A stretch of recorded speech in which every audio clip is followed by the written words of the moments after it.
Saudara-saudari yang terkasih, pada kesempatan ini kita ingin melanjutkan permenungan yang disampaikan oleh Sri Paus Fransiskus dalam International Theological Symposium on the Priesthood 17 Februari 2022, di mana Bapak Suci men-sharingkan pengalaman pribadinya sebagai imam selama 50 tahun, yaitu berkenaan dengan bara imamat yang harus terus menyala dengan mengembangkan 4 kedekatan.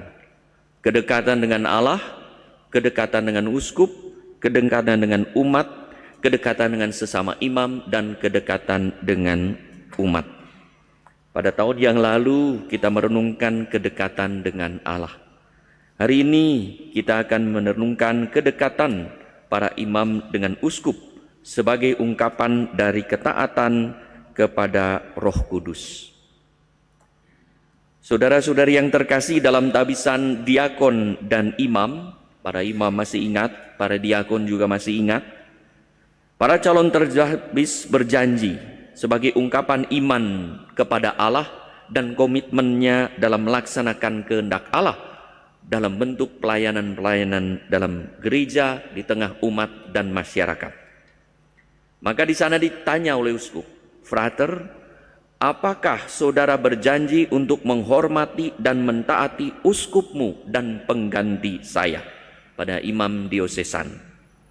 Dan kepada mereka yang berasal dari kongregasi religius, apakah frater, apakah saudara berjanji untuk menghormati, mentaati uskupmu dan penggantinya, atau uskupmu dan pemimpinmu?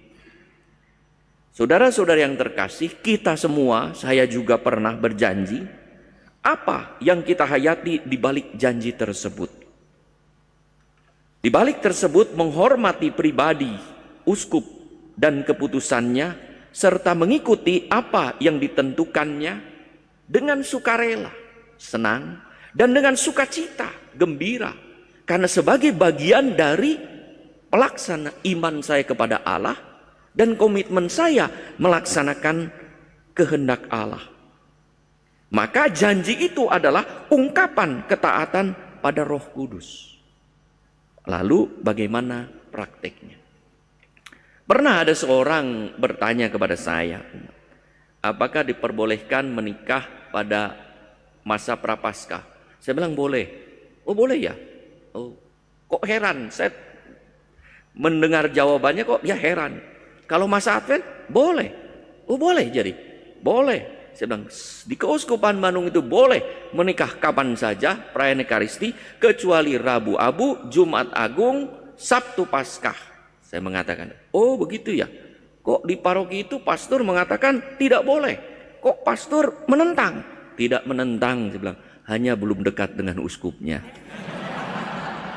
Jadi tidak tahu apa yang diinikan, ya. Lalu di tempat lain ada lagi begini-begini. Lalu kan saya mengembangkan ke pastoral yang murah hati. Kok di sana pastornya bilang begitu? Ya, sepertinya kok berseberangan. Saya bilang tidak berseberangan, hanya masih jauh saja gitu, dengan uskupnya. Saudara-saudari yang terkasih, Yesus menghormati dan taat kepada Allah yang diungkapkan dengan hidup sebagai orang yang diurapi oleh Roh Kudus. Kita dengar dalam Injil hari ini. Maka dalam keadaan apapun, ia hormat dan taat pada Allah melalui doa yang kusuk di pagi hari dan malam hari, serta tak henti tanpa lelah melakukan perbuatan baik, yaitu pekerjaan Bapa yang penuh belas kasih pada siang hari. Maka apa yang diungkapkan Injil hari ini, itulah yang dilakukan Yesus sepanjang hidupnya, membawa tahun rahmat Tuhan, membawa kabar gembira, membebaskan orang-orang yang sakit, menderita, dan orang-orang berdosa. Perjuangan Yesus adalah mengalahkan godaan iblis, yang terutama bisa muncul dalam keinginan melakukan kehendak sendiri. Maka di Taman Getsemani ia berdoa supaya kehendak Allah yang terlaksana, bukan keinginan diri sendiri ketika menghadapi penderitaan yang akan terjadi di depannya. Maka Yesus berserah kepada Allah juga, biarlah kehendak Allah yang terjadi. Di atas salib ia berpasrah kepada Allah, seraya berkata, sudah selesai. Selesai apa? Selesai melaksanakan kehendak Allah. Kehendak Allah. Dan berserah, ke dalam tanganmu kuserahkan nyawaku. Rasa hormat dan sikap taat ini menunjukkan kedekatan Yesus dengan Allah sebagai Bapanya. Hingga ia berkata dalam Yohanes 4:33, makananku ialah melaksanakan kehendak Dia yang mengutus aku. Pelaksanaan kehendak Allah secara penuh ini menunjukkan kedekatannya kepada Allah. Saudara-saudari yang terkasih, para imam yang terkasih, tentang kedekatan dengan uskup, Sri Paus Fransiskus mengingatkan kita bahwa kedekatan dengan uskup bukanlah soal ketaatan semata, tetapi suatu ikatan persekutuan yang dalam, di mana beliau mengatakan taat dalam hal ini mematuhi uskup berarti belajar mendengarkan. Belajar mendengarkan Allah dalam gerejanya melalui otoritas yang berwenang. Maka kata beliau, ketaatan dengan demikian adalah mendengarkan dengan penuh perhatian kehendak Allah yang dipahami dengan tepat dalam sebuah ikatan, sebuah hubungan dengan orang lain. Maka saudara-saudari, ketaatan membuat orang keluar dari ketertutupan dirinya sendiri, dari kecenderungan egoistik untuk memikirkan diri sendiri, menikmati kesenangan yang dicarinya.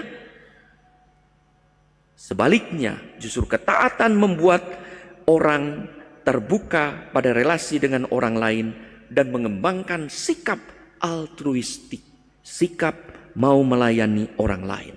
Bahwa saya hidup, bekerja, menjadi imam untuk melayani sesama dengan penuh komitmen sebagai ungkapan iman pada Allah. Maka hidup saya, perkataan, perbuatan, gerak-gerik saya menghadirkan belas kasih Allah untuk menyatakan kemuliaan Allah, dan orang lain yang mengalaminya mendapatkan berkat Tuhan. Ketaatan ini juga membuat seorang imam tidak hidup bagaikan bujangan yang seakan bisa menentukan cara, gaya hidup karyanya seenak perut dan semau jidat, tetapi dengan sadar terikat pada komitmen dalam kebersamaan dengan uskupnya dan rekan imamnya dalam melaksanakan kehendak Allah yang juga tampak pada visi pastoral uskupnya. Sebagaimana saudara-saudari ketahui, visi pastoral saya adalah ut diligatis in vicem. Kasihilah seorang akan yang lain. Siapapun, apapun agamanya, apapun latar belakang ekonomi, sosial, budaya, politik, dan agamanya. Kasihilah seorang akan yang lain. Dan itulah yang diungkapkan oleh Yesus terus-menerus dalam latar belakang pada saat jamuan terakhir, perayaan Ekaristi. Dan perayaan Ekaristi mengingatkan kita hari ini, kasihilah seorang akan yang lain. Bapak Suci juga mengingatkan kita bahwa uskup bukanlah atasan, bukanlah supervisor. Istilah para imam, bukanlah kepala sekolah yang memberikan poin-poin. Nah, dapat poin nih, dapat poin lumayan. Tidak, bukan dapat poin. Itu bukan uskup, itu vikjen. Poin uskup. Kasih poin.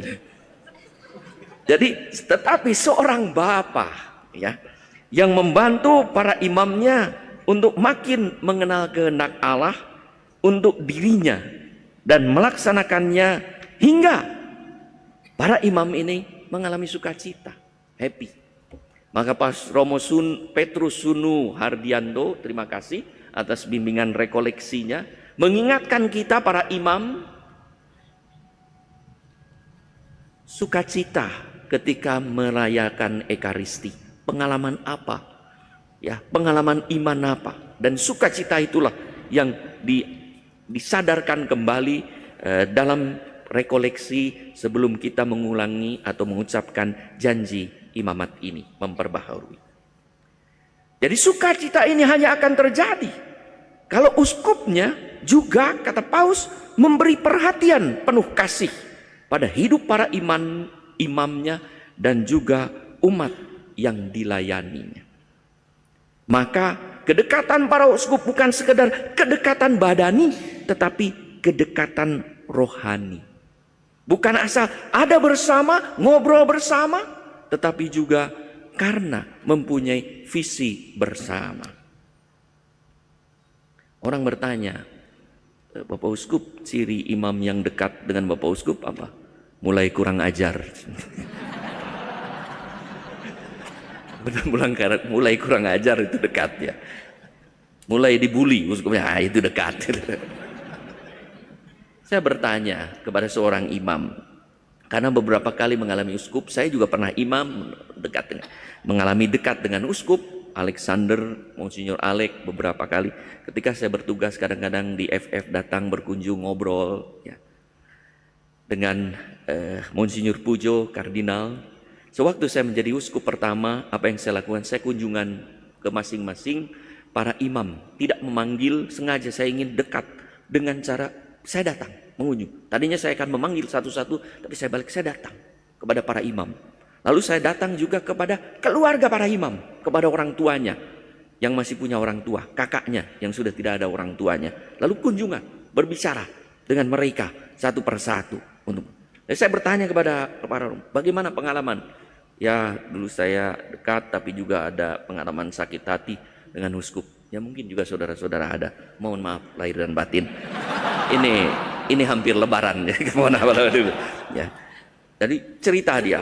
Oh dulu saya sakit hati. Kenapa? Saya bilang, oh begini. Oh begini. Oh iya. Tapi waktu meninggal saya menyesal. Lalu saya menyadari bahwa saya yang salah. Ya memang. Saya bilang. Jadi bisa salah ya.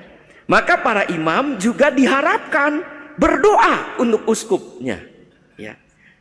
Dan merasa bebas untuk mengungkapkan pendapat mereka dengan rasa hormat, keberanian dan ketulusan. Sehingga boleh berbeda, boleh berdiskusi. Maka Sri Paus menuntut para uskup untuk menunjukkan kerendahan hati, kemampuan untuk mendengarkan. Bahkan juga keberanian dan kerelaan untuk mengkritik diri sendiri dan membiarkan diri dibantu oleh mereka. Ya. Jadi dibantu oleh para imam dalam seberang. Maka Agustinus sangat bagus ketika berhadapan dengan umat. Di hadapan saudara-saudari, saya uskupmu. Tapi bersama dengan saudara-saudari, saya adalah temanmu. Saya adalah saudaramu. Saudara-saudari yang terkasih, para imam teristimewa, kedekatan dengan uskup maka sekaligus bukan soal kedekatan badani. Karena makin sering orang bertemu atau berbicara, apalagi imam-imam ada yang rajin sering membawa proposal. Tetapi juga kedekatan rohani karena makin mampu memahami, melaksanakan visi pastoral. Kedekatan salah satunya tampak dalam rasa aman dan nyaman ketika ada bersama. Tidak tertekan. Maka kalau saudara-saudara, para imam masih merasa tertekan pada saya, berarti saya masih jauh dari saudara. Ya. Mohon maaf dan lahir dan batin itu ya. Tapi kalau saudara sudah kurang ajar dengan saya, berarti sudah dekat. Tidak apa-apa. Ini memang nasibnya begitu. Lalu juga ketika ada bersama, ada rasa sukacita. Ada rasa sukacita saat berkarya. Dimanapun, dalam bidang apapun. Untuk itulah saya juga berusaha selalu memahami apa yang menjadi keprihatinan Bapa Suci. Yang saya imani sebagai bagian dari kehendak Allah. Dan saya amini dalam melaksanakan melaksanakan kehendak Allah dalam tugas-tugas pastoral saya dengan setia apa yang menjadi keprihatinan Sri Paus Fransiskus saat ini.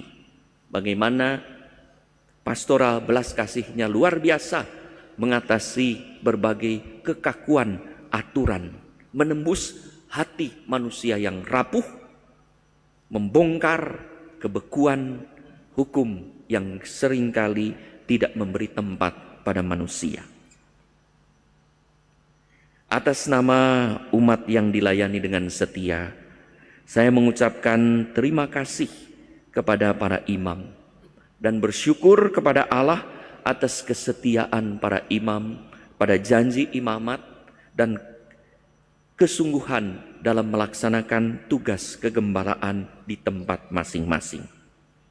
Dan juga bersama umat mendoakan para imam, serta dengan rendah hati saya mohon kepada para imam dan umat sebagaimana nanti akan diungkapkan dalam doa umat untuk terus mendoakan saya agar bisa menjadi gembala yang baik, gembala yang bisa mewujudkan ut delegatis in vicem.